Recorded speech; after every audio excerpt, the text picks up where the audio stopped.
every weekday. Pod up, because we are Gator fans. So say it's great to be a Florida Gator. Good morning. Welcome to a Thursday edition of the program. It's Pod Up with Matthews in the morning from the Crime Prevention Security System Studios. Large enough to serve you, small enough to care. If you missed it last night, Gator softball moves on. They play Kentucky today at 5. I doubt the game starts at 5. They never start on time. Good crowd last night. I was there in attendance. Outstanding atmosphere. And having Hannah Adams back was great. Missed it. The Celtics blow a lead in the playoff game, and the Bucks take a 3-2 lead. The Warriors get blown out by the Grizzlies, and that's pretty what you're up to date with. So we're going to go to the Titan Tomorrow hotline. We're going to talk about our college football analyst, Brent Beaird. Good morning, Brent. How are you? Well, I am enjoying the cool weather while it lasts. Today's high here in the Jacksonville area is about 77, so we will cherish every minute of that, but we get a little bit closer to college football preseason magazines and the season itself. If we can wade through all this other stuff, we are eventually going to get there. Yeah, and speaking of magazine, Phil Steele, who probably has the best magazine, he's probably hating this transfer portal. I mean, his all his information is probably changing daily. When is he going to eventually go to print and put this thing out for publication? Last page goes to the press on June the 8th, so he will probably be out within 2 or 3 weeks. I remember his magazine is small print and a whole lot heavier, shall we say, than the others. So it will be probably, I would say, a couple weeks after June the 8th when it goes to the printer. The good thing for him is he has a little bit of a later deadline than Lindy's and Athlon. Because of that, he can, as Shane said, make some corrections with the transfer portal. So that will help him a little bit. But June 7th is when Athlon comes out. Lindy's probably around about the same amount of time. Some of the early odds have come out. Anything jump out to you there, Brent? Some of the games, Florida -4 with Kentucky. That tells you the respect I think they've got for Kentucky. A&M is -9 over Miami. People may forget they play in September, which will be interesting. The A&M is a touchdown over Arkansas in a big time rivalry. Alabama goes to Arkansas in one of the bigger road games of the year.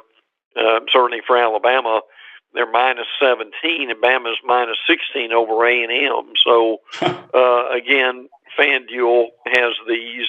We don't bet on them, but it's interesting to kind of look and see. And I think people also forget Tennessee goes to Pitt. It's a reverse of what happened last year, and they're -3. So these will change, obviously, over the next few weeks, but it is interesting for entertainment purposes only to take a look at them. John's got a question here, brought to you by Metal Law, the only official law firm partner of the Florida Gators. He asked, Brent, did you hear Mike Norvell say there was tampering going on with his players? I can't think of one FSU player I would want. Well, look, some form or fashion, there's some tampering going on. And look, the thing that happens here is it's not necessarily, and I don't think these schools are smart enough to do it in a way to where it's more third party, obviously, than it is. I mean, your head coach is not going to pick up the phone, I don't think, and call someone with another school.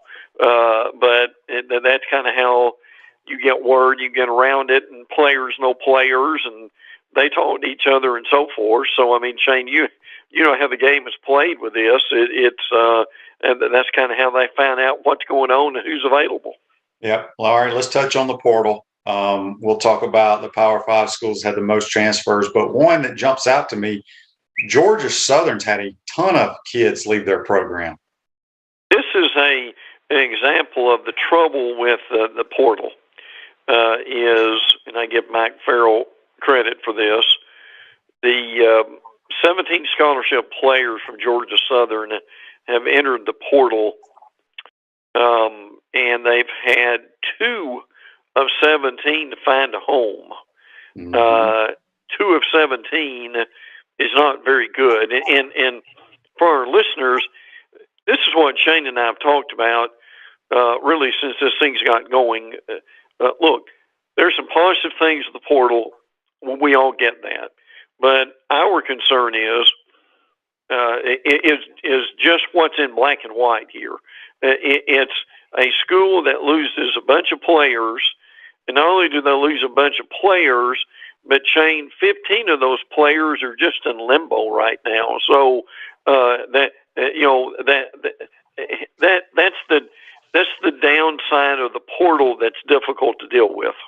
Yeah, and you got too many people at your home, back in your hometown, part of your little group. You know, hey man, you need to enter the portal and go somewhere else where you can play. Yeah. Well, I'm telling you, a lot of these kids will never play football ever again, and they had their education paid for and everything. And there was a lot of talk about before May 1st, a lot of Gator players after the spring game entered in the portal, but now none of them did. So I think they've seen guys that they know going to the portal. It took Emory Jones a long time till he found a place. Right. So I think kids are getting gun shy to just hop into the portal. The Power Five schools had the most transfers this year, though. Auburn leads the way. Yeah, Auburn had 12, which is why their numbers are down. Remember, in the spring game, some of the Auburn beat writers said that Auburn may have had you can have a limit of 85, but Auburn for the spring game had 50 something. I mean that's a loss of a lot of players. Ohio State's 11.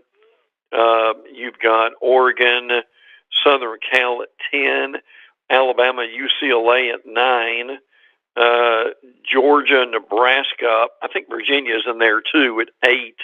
So that gives you a little bit of indication on who the bigger schools who have lost the most players. Now again, they brought some players in, so these things even out a little bit. But and let's be honest, a lot of these folks who they lost and had transfer out. This is roster management that let's be honest, the coaching staff encouraged them to go in some way. Yeah, the QB portal, though, kids transfer, and we all know Caleb Williams went to USC. The kid from Arizona State went to LSU. He may not be their starter. But what's crazy is there's 3, and the reason I'm bringing this up because it's hurting depth in a lot of quarterback rooms around the country. There's a chance that 3 kids who left the University of Southern California will be starting at other Power 5 schools. Well, that's true. Which oftentimes can be a problem. But Oklahoma now has Dylan Gabriel. Then they lost Spencer Rattler and Caleb Williams, as Shane mentioned. Texas has Quinn Ewers, but lost Casey Thompson. And Shane was talking about Jaden Daniels of Arizona State, and also lost Max Johnson. So there's no doubt that a lot of these schools, and look, Shane, you of all people know how this works. The problem is you can go from a pretty full quarterback room to where you've got one starter and a bunch of and 2 or 3 guys who have very little experience. That starter gets hurt, you're in trouble immediately. Absolutely. Speaking with Brent Beaird here on the Titan More Hotline. We have a text on the Titan More text line from Darrow. He says, "Good morning, guys. Now with this NIL, when coaches sign a kid, they are probably wondering how long they're going to keep them." Yeah, I don't know all the ins and outs of the NIL, the contracts, things of that nature, but there's got to be an out for the kid. I mean, obviously, if he's getting some type of money to come to a school, although that's what we're going to talk about here in a minute, That's what coaches are trying to get rid of, is the pay for play, not the NIL. You know, it's interesting, Brent. I ran into Will Muschamp yesterday. He was in town recruiting, and I ran into him. We had a nice little talk, and he's just like, I mean, he's national champ coach, right, from Georgia. Yeah. He's like, it is a mess. He kept saying, it is a mess. It is these kids just want money, and he goes, I want to see if you can play first. So it's crazy to me what's going on. So let's talk real quick. What's going on with the NCAA? What's going on? I know they're trying to get some stuff passed. It's basically going to be a bunch of lawsuits, I'm assuming. Well, that's what the NCAA is very concerned about, because they know that if that happens, that they're in trouble. They haven't done real well with lawsuits as of late, obviously. What they're trying to do is, in this week, they basically came out with the NCAA Division I Board of Directors approved guidance developed by a group of college administrators clarifying the types of NIL payments and boosters' involvement that should be considered recruiting violations. Now, they've got language here that they're basically saying they're trying to clean this up a little bit. But the reality, as we both know, is they're, again, concerned about lawsuits. They haven't really created anything new here. They're just trying to enforce what is on the books, frankly, but they know that they may not. They also know that may not work out. People may not realize this, but when COVID hit, they lost about 15 to 20 people in their enforcement. The NCAA is divided up into several sections that we don't have time to go into, but they do have an enforcement section, and they lost 15 to 20 people involved in that. So the thing they want to do is they want to go back and look at some of these booster situations that they feel may have been illegal inducements, and penalize some of these schools for what they've already done, with the thought of that they can look the average NCAA investigation with your school or whoever it is probably 18 months. Well, they want to streamline that to about 3 to 6, and that sounds good, but I don't know if they're going to be able to do it, because I don't know if they've got the personnel in order for that to happen. And if they've got the personnel to even deal with the chain, I still don't know how much of this. We've heard the tube back and the toothpaste analogy all week long, so it's very convoluted. I mean, I appreciate them trying to do something, but I don't know in reality of what they really can do. Yeah, I don't either. Ridaught State Farm office is a team of dedicated insurance professionals ready to help life go right with the right insurance options for you and your family. Visit ogreinsurance.com or give them a call at 352-240-1779. Brent Beaird on the Titan More Highline. Brent, we got a couple of Facebook Lives here. They kind of go together. One's from John and one's from Charlie. I'm going to read both. John says, Brent, what about the ACC talking about going away from divisions? I could see the SEC doing this once Texas and OU joined the conference. Charlie was like asking, Shane, have you considered what the conference division alignment might look like when Texas and OU join the conference down the road? Any thoughts on this? Yeah. I mean, they're going to have to do. They can't have the East and the West when Texas and OU. It's impossible, in my opinion. Well, the thing they're doing, and there's a lot of models for this, and it would be pretty easy to find, is they're looking at going to pods. And the thing we mean by that is you would have maybe 4 pods, possibly based on geography or however they want to do it. Shane's right. Once this happens and Texas and OU join, and we still don't know when that's going to be. Hopefully it'll be sooner than later. that's how they will divide that up. Now, and those are two really good questions, and we appreciate those. The other is the ACC had their spring meeting, and what they talked about is they talked about, again, doing away with division. See, what's happened in the ACC is, and let's be honest here, they've had some real dog ACC championship games because they were stuck with divisions.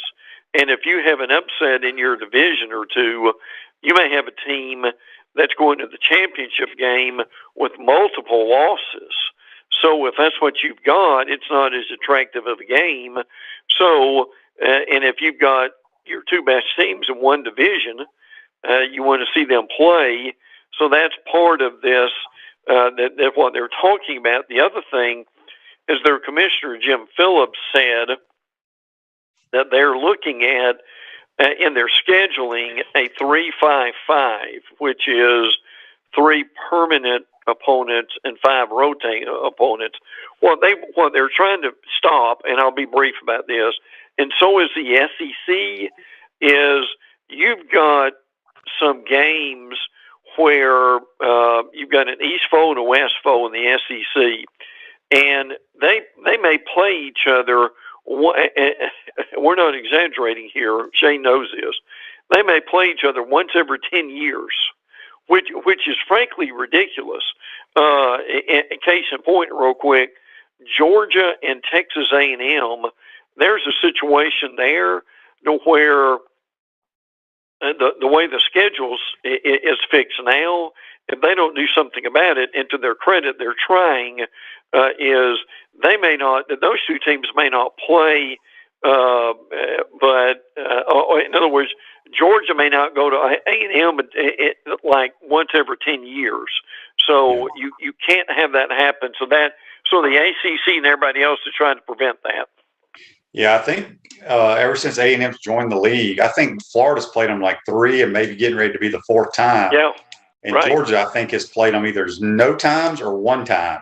It makes no sense. And it's going to be hard. I saw somewhere with a pod with Florida, Alabama, Auburn, and LSU in the same pod. I'm like, no thanks. Can we opt out of that pod? Yeah. So anyway, all right, Brent, let's get to Arch Manning. I've had people contact the program here the last few days. I've told them my thoughts on Arch Manning. I don't think people realize I've known Archie Manning was like my hero guy I looked up to when I was a young kid because he played with my dad. I grew up in Mississippi.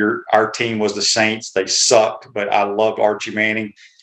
Been to my house many times when I was growing up. I saw him in Birmingham 2 weeks ago when Coach Berg got that award. We talked briefly. He thinks the world of Billy Napier. Right. He told me he could not believe that LSU didn't go after him really hard. So what I've said to people, I do not think Arch Manning will be a Gator. I would love for him to be. But my personal opinion is he's going to take a one-day visit just because we all know the stand-up guy Archie Manning is. Yes. He thinks the world of Billy Napier, and I think he's going to do that. That's just my thoughts. What are you hearing out there? Well, and I think you will too. This really has become a cottage industry, frankly, with people trying to figure out where he's going to go. And there was I think it was Monday, that there was an article on like Alabama's fading, and then it looks like it's Georgia and Texas. And I think what we've said all along is probably going to be one of those 3. Now, again, that's just our speculation. We don't have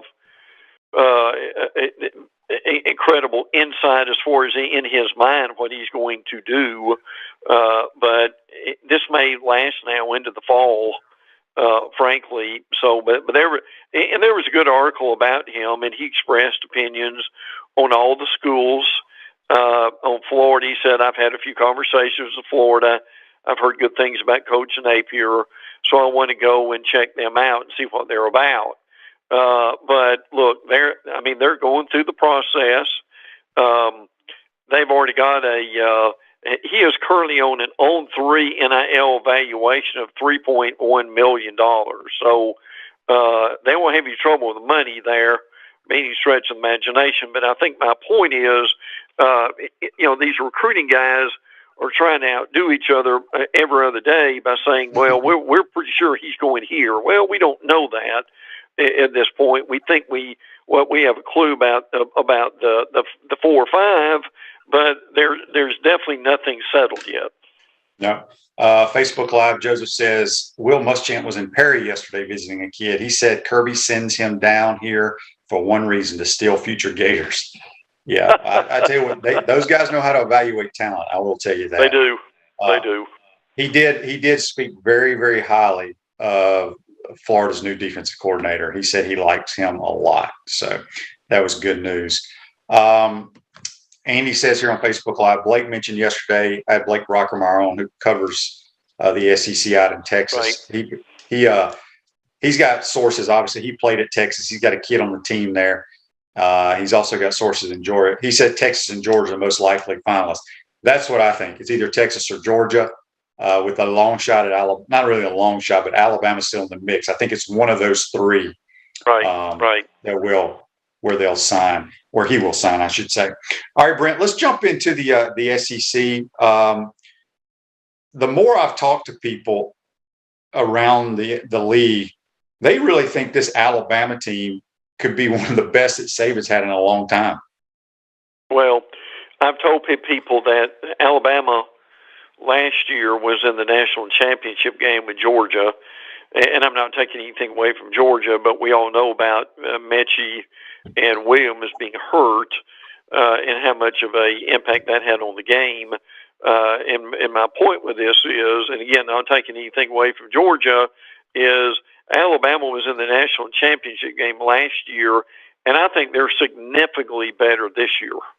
I think this is, I think the offense will be similar to what we saw when they won the national championship with Mac Jones. The defense is probably the best they've had since 2016. Now they did have an addition. They had a junior college tight end, Miles Kiltzman from Hutchinson, Kansas. It's still a good community college, who's come in. They did have a guy leave, freshman offensive lineman Dane Shore. To me, the most amusing thing about Alabama was Agiye Hall, their wide receiver, goes to Texas. Well, Chip Brown, who is one of the renowned Texas writers, had an interview with him. Hall said, one thing that really stood out is the culture. Bama fans, they're not really loving, if I could say, even when you leave.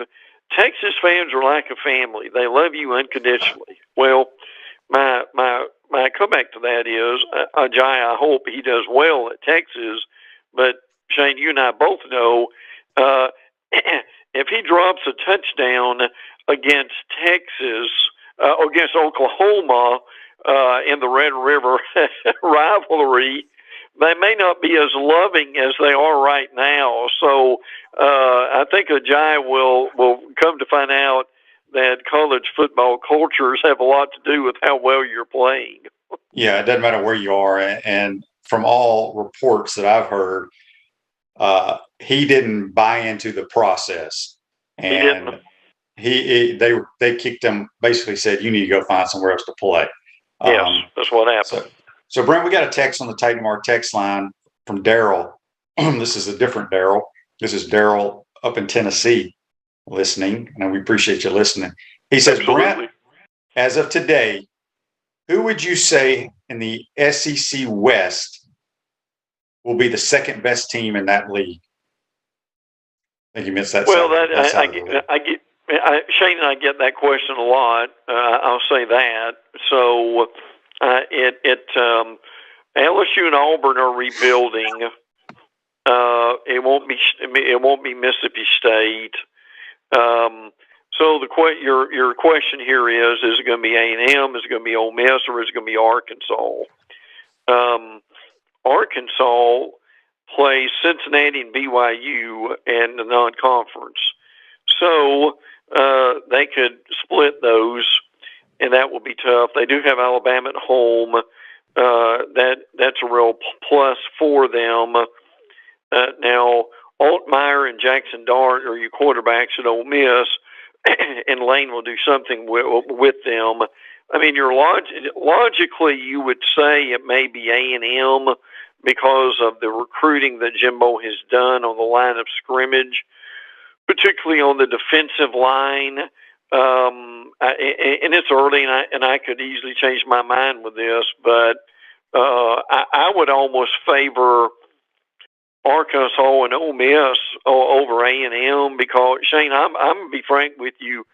Look, I appreciate Jimbo and appreciate the recruiting he's done, but I mean, right now they're still an 8-4 football team, and they can, until they can prove that they're better than that. They've got the talent to be much better than that, but I you may disagree, but they've got a lot to prove, in my opinion.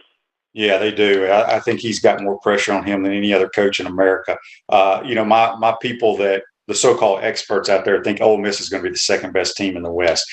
John says here, this is very interesting on Facebook Live, brought to you by Mental Law. Do you think Will Anderson could sit out and still be a high draft pick? Point being, what else does he have to show the scouts or improve on? I don't think Anderson is wired that way, and I don't see him sitting out. There's been I've heard rumors that, if you think back, was it Jameer Chase? Is that his name? The LSU wide receiver that set out the COVID year, and he was still drafted in the top 5. I mean, Will Anderson would definitely be in a top 5 draft pick, even if he set out. That guy's a competitor and wants to play, and he can still improve. Sure.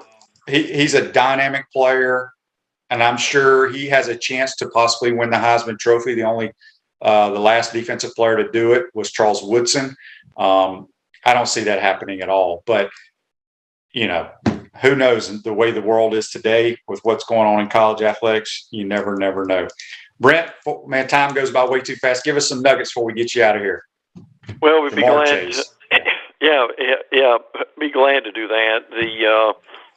One thing that happened, South Carolina's added a game for 2023 with Jacksonville State. Now, this is not Jackson State with Dion, but it's Jacksonville State. They'll get paid $1.3 million, which is good money.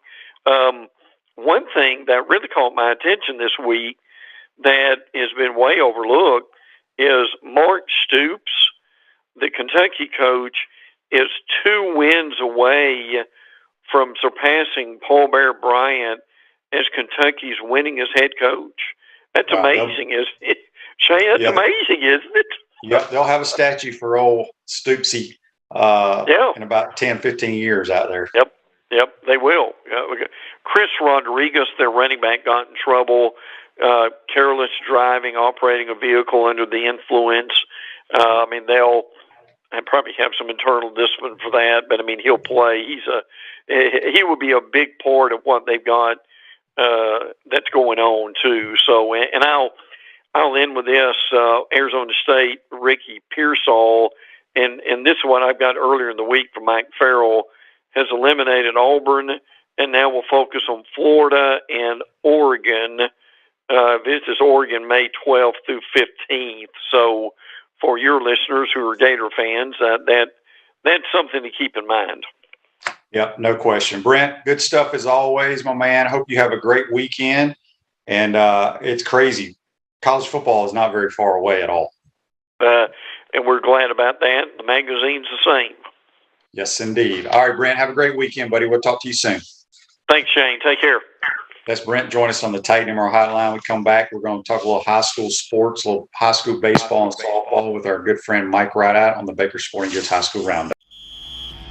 We want to take this moment to thank all our sponsors who keep the show going and pay the bills.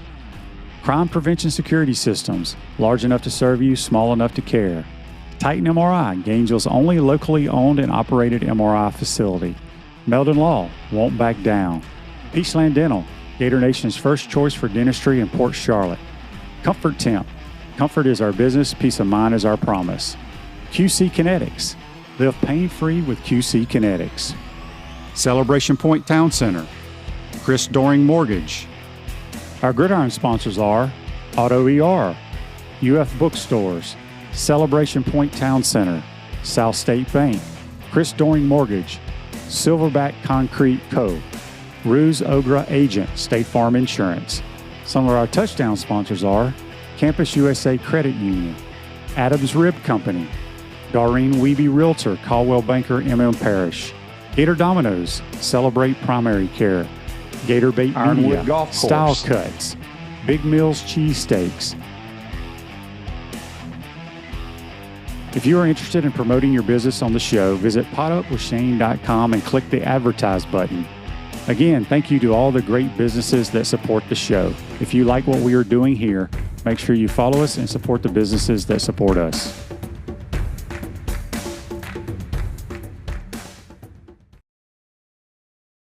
Pro football legend Emmitt Smith understands your joint pain. It does not surprise me that there are a ton of people out there that's in pain. That's why Emmitt is such a proponent of QC Kinetics, offering real lasting joint pain relief with non-surgical, all-natural biologic treatments. Whether it's a joint pain, ankle pain, shoulder pain, neck pain, back pain, hip pain, any kind of pain, the body eventually will break down when it's under that much stress. That stress can cloud your judgment to the point that you'll just say yes to the scalpel or yes to another prescription of pain pills. But maybe it's time for a second opinion from QC Kinetics. The reason why I would recommend this is because the natural biologics that QC Kinetics is providing you gives your body a chance to naturally heal itself. Restorative, regenerative solutions are here. Get lasting relief and live your life. Call QC Kinetics 352-400-4550. That's 352-400-4550. QC Kinetics 352-400-4550. Welcome back to the Crime Prevention Security System Studios, large enough to serve you, small enough to care. Celebration Point's where the Gators go to celebrate with premium brands like Visor's Rooftop, Dave & Buster's, Regal Cinemas, Hotel Indigo, Sensei Asian Bistro, Escape Apology, and the HBC's restaurant, Spurrier's Gridiron Grill, where every Tuesday you can enjoy 50% off handcrafted martinis from 4 to 10. We'll see you at Celebration Point, where the Gators go to celebrate. We're now going to head to the Titan MR hotline to our good friend from Main Street Daily News and the PrepZone.com. I wonder if he likes those martinis at Spurrier's. Good morning, Mike Ridaught. How are you, my man? Hey, good morning, Shane. Would you believe that I have yet to go to Spurrier's yet? I haven't been there yet. Well, here's what we're going to do. Once things kind of die down, I'm going to take a lot of my guests. We're going to go there and we're going to have a good time. How about that? And I'll let you know when that is. Yes, please do. I'll be there. I appreciate it. Okay, good deal. Well, Mike, we're in hot and heavy into the playoffs right now. Softball and high school baseball. Give us an update. Let's start with softball first. Okay. For softball, at least for teams in our coverage area at MainStreetDailyNews.com, we only had one game last night. That was Keystone Heights. They were a district champion last week. They hosted West Nassau out of Callahan, and Keystone advanced, got the win.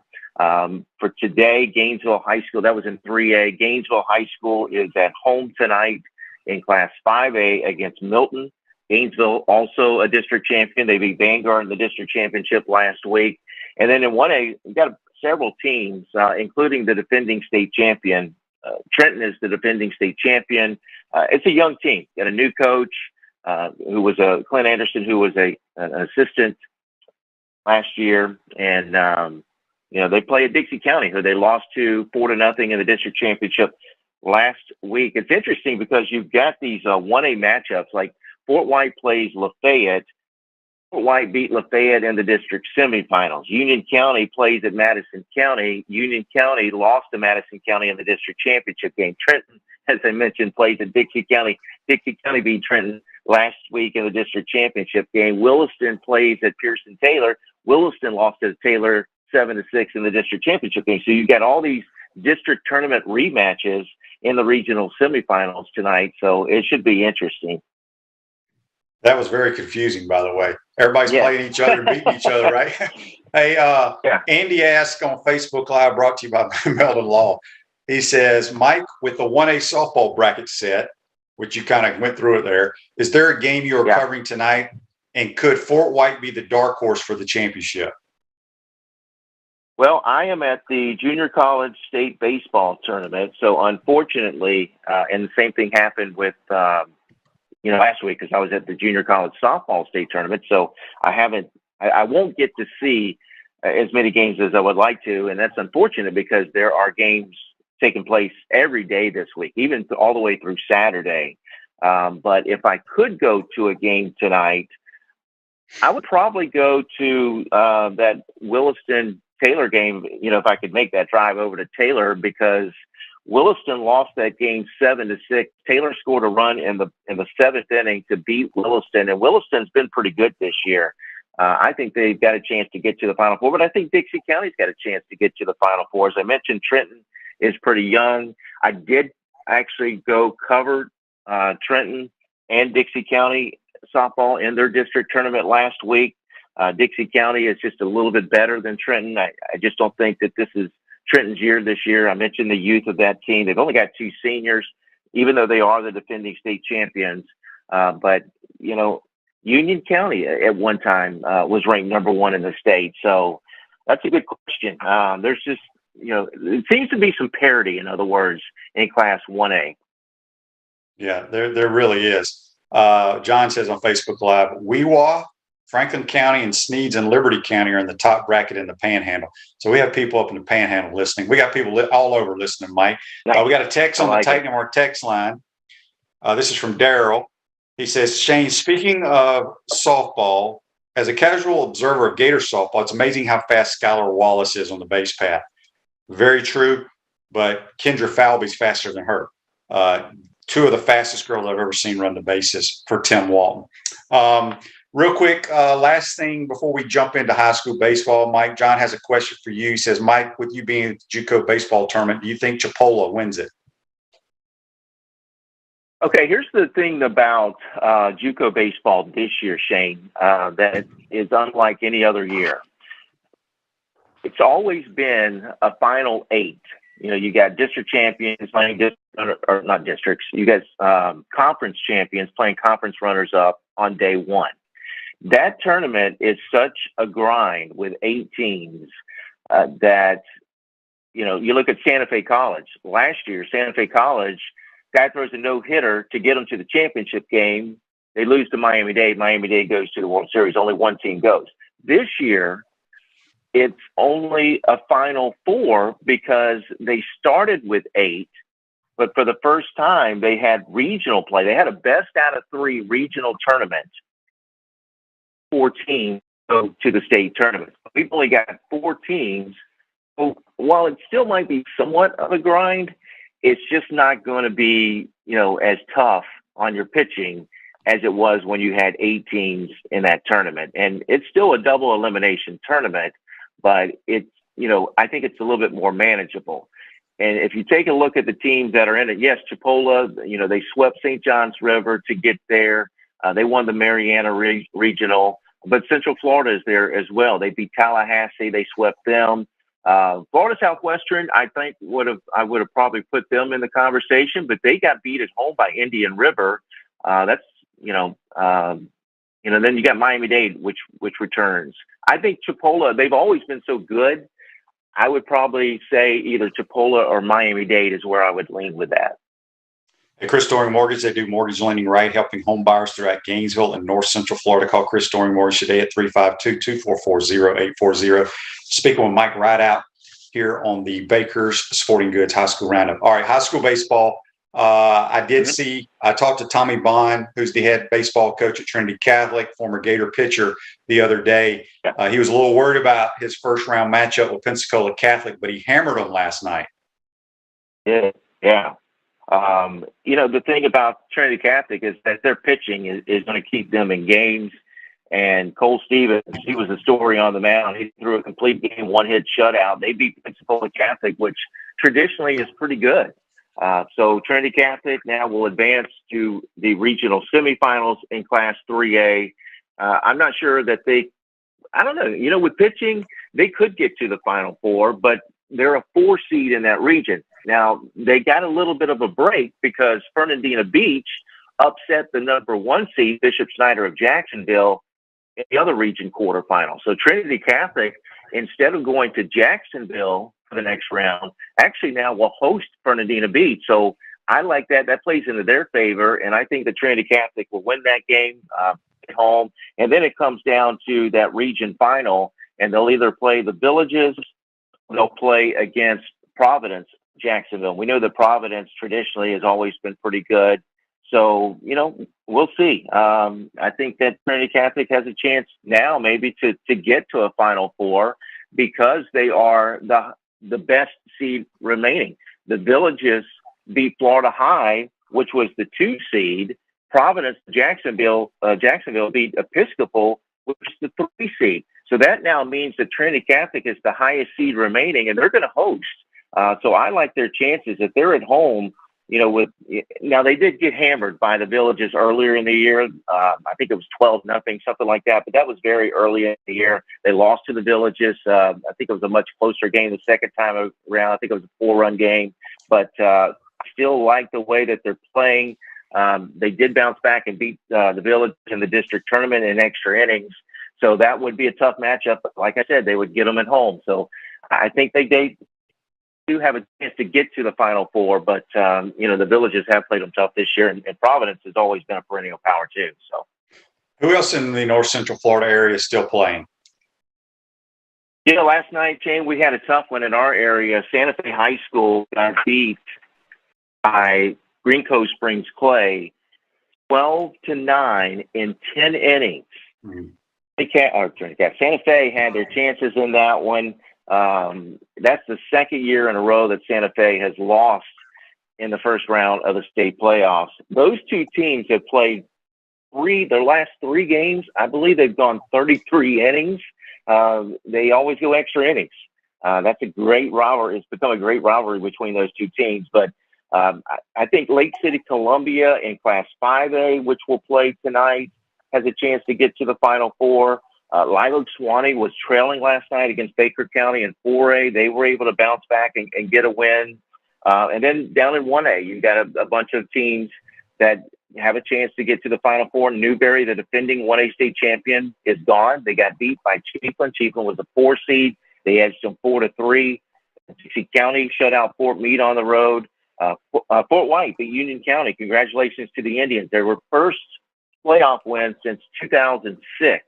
That was a big win for them, but now they've got to go to Mayo Lafayette, which has been ranked number 1 in Class 1A. So you're at least going to see an area team get to the Final Four because the next round in 1A, it's for the right to go to the Final Four. So, again, I think with 1A, you're seeing some parity as well. And high school spring football is in full action. I know some teams, I think, have their spring game next week. I don't know if you're still going to be doing JUCO. Or are you planning to broadcast any spring games? We will. Not sure if I will broadcast, but I will definitely have some write-ups about the spring games next week. I'm planning on going next Thursday over to. It was supposed to be at Williston, but now they are moving the jamboree to Bronson. Bronson's going to host with Chiefland, which has a new football coach this year. Williston, which has a new football coach. So it's a Levy County shootout, second annual. I think it's great for that area to be able to have those teams play against each other. Williston's got Coach Pruitt, coming in. So I want to go and talk to him. I haven't seen him in years. I think he's going to do great at Williston. And then I haven't had a chance to look at the schedule, but if I can find a couple more games. Again, the conflict there is if it occurs on a night when there's playoff baseball or playoff softball, I'll be at the playoffs. But I do want to try to get out. And for sure that Thursday, I want to get out and see some football. Yeah, no doubt about it. Mike, let everybody know how they can read your work on the prepzone.com and Main Street Daily News. Okay, yeah. Right now we've been kind of updating all the baseball scores at the prepzone.com. That's what I'll be working on this morning, recaps of last night's game. We got district tournament results all the way from Duval County down to Lake County. We covered 26 counties at the Prep Zone. And then at Main Street Daily News, you can see a bunch of my articles. The most recent thing that I wrote at Main Street Daily News was about the softball playoffs, preview of the softball playoffs. I covered that Fort White Union County baseball game and recapped that. Kelly Beckham just got inducted into the FHSA Hall of Fame, won 798 games, wrote an article about that. So you'll find a lot of my work writing work at MainStreetDailyNews.com. Good stuff as always, Mike. We appreciate your time, buddy. All right, Shane, I appreciate it. And count me in on that trip over to Spurrier's. Yep. Well, I'll let you know. That's Mike Ridaught. Sounds good. Does a tremendous job with high school sports. We're going to take a quick time out, come back, get to This Day in Sports and a few more texts and Facebook Lives. You're watching and listening to Pot Up with Matthews in the morning. We want to take this moment to thank all our sponsors who keep the show going and pay the bills. Crime Prevention Security Systems, large enough to serve you, small enough to care. Titan MRI, Gainesville's only locally owned and operated MRI facility. Meldon Law, won't back down. Peachland Dental, Gator Nation's first choice for dentistry in Port Charlotte. Comfort Temp, comfort is our business, peace of mind is our promise. QC Kinetics, live pain-free with QC Kinetics. Celebration Point Town Center, Chris Doring Mortgage. Our gridiron sponsors are Auto ER, UF Bookstores, Celebration Point Town Center, South State Bank, Chris Doring Mortgage, Silverback Concrete Co., Ruse Ogra Agent, State Farm Insurance. Some of our touchdown sponsors are MB Listing, McDonald's of Gainesville, Aikido America, 84 Lumber, Tropical Smoothie Cafe, Avra and Smith, Dowling Signs, Baker's Sporting Goods, Silver Q Billiards and Sports Bar. If you are interested in promoting your business on the show, visit potupwithshane.com and click the advertise button. Again, thank you to all the great businesses that support the show. If you like what we are doing here, make sure you follow us and support the businesses that support us.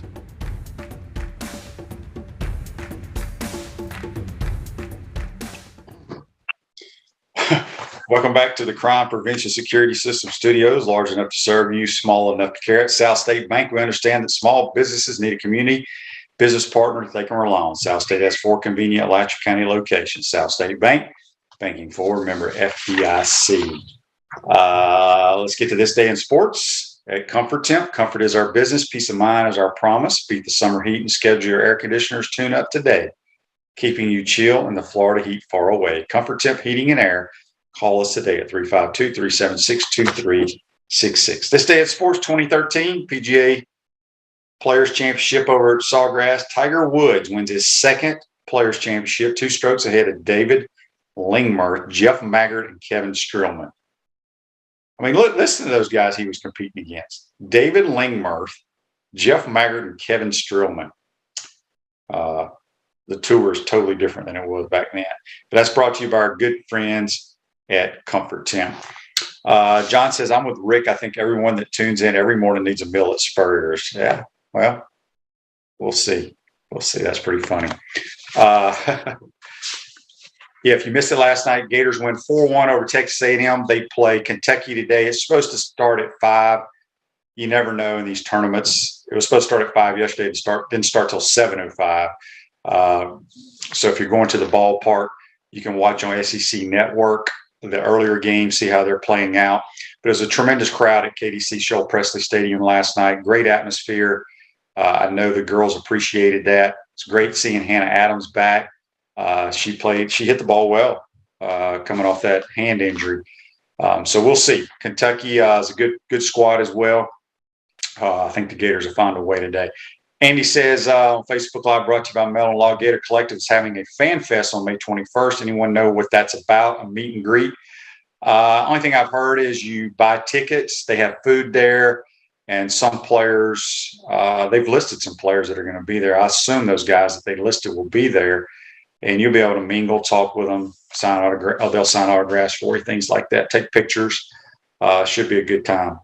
I think if you go to Gator Collective's website or their Twitter feed, you can buy tickets for that event. So it should be a good deal. Let's see here. We got a text on the Titan MR text line from Sheila. Sheila says, Shane, love your show. I saw the pictures that you posted on Twitter from the game last night. Yeah, I'm fortunate. I'm very good friends, as y'all probably know, with Tim Walton and his whole family. So I get to watch the games from Tim's balcony of his office. So it's a great place to view the game. Grant Holloway was up there yesterday. He actually did a little race with some spectators, I think at the 5th inning stretch in between the top and the bottom of the 5th. Great guy. Mary says Shane's wallet is probably a little light after his daughter's wedding. There is no question at all. John says, have I ever had Tebow or Emmett on the show? I'm not. Some guys, it's just hard. It's almost impossible to get them to do anything. We'll keep trying, but I doubt that will happen. I would say Emmett would be a better chance than Tebow. So anyway, make sure you tell all your friends and family to like us, follow us on all the different platforms out there to watch our program. Hope you enjoyed today. We appreciate Brent Beaird and Mike Ridaught for joining us on the Titan MR Hotline. Hope you have a great day. We'll see you tomorrow. Take care. Trying to get the fans fired up. 2nd down and 10. Matthews rolling to his right, in trouble, can't find anyone. Now he throws it for Harrison Houston, who makes the catch. He's in the open field. Harrison to the 20. They're not going to catch him. Touchdown, Gators!